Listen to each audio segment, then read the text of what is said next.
It's good to see you again, ready to take in more Explore Tulsa as we prepare to take a little trip back in time. I have to tell you, Trish, I love some old-time radio shows. Fibber McGee and Molly, the Jack Benny Show, and believe it or not, they were all before my time. But I love the theater of the mind element and the innocence of the style of comedy that they perform. Then you're gonna love our next guest. Joe Riddle has always been a fan of those shows too, but he decided to take his passion a step further and maintain a program on Tulsa radio for many years now, all in celebration of the golden age of radio.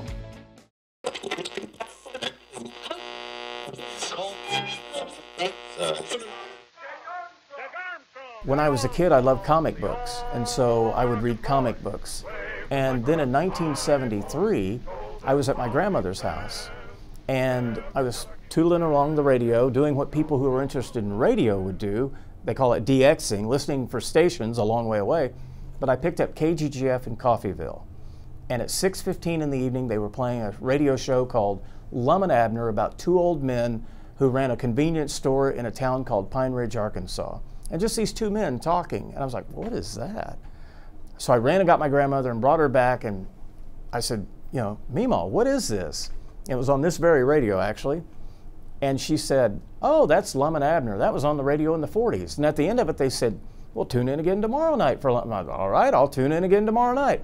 So I collected my money from my Tulsa Tribune paper route and bought a radio with a cassette player in it, and I hit record and play every night at 6:15 and started collecting old radio shows.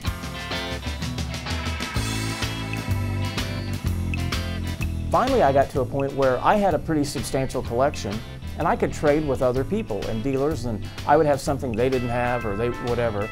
Then I started looking for the transcription disc, the big 16-inch records, and started collecting those. And if you had a rare one of those shows that nobody had, you could parlay that into 20, 30 shows from somebody so they could get that show. But once it got recorded and it was out there, it went around the circles and everybody got it.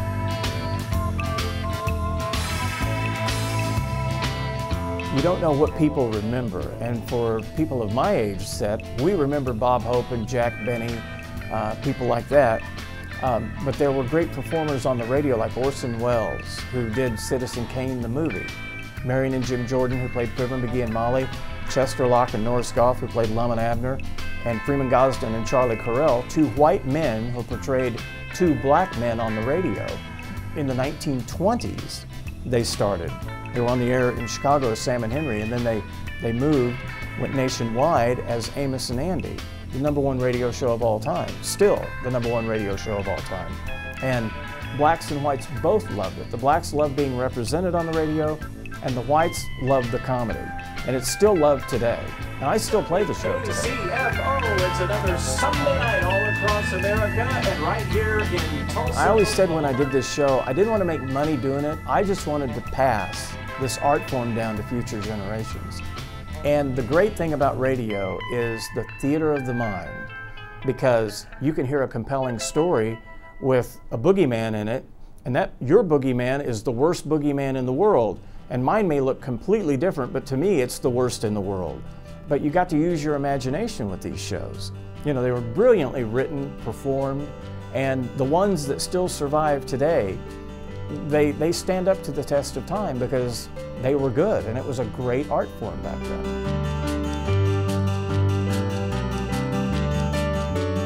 Fortunately, there are people who have recorded them on different types of media. Like I said, I wanted to be able to pass this down to future generations, which I've been able to do through this show. I've had people call me who were kids back in 1983 and 4 who listened to Jack Armstrong, the All-American Boy, and now their kids are listening to it. So what it means for me now is I did what I wanted to do. I didn't care, I didn't want to make money off of it, get rich or anything like that. I just wanted to pass it down to future generations. And fortunately, I've been very lucky in being able to do that.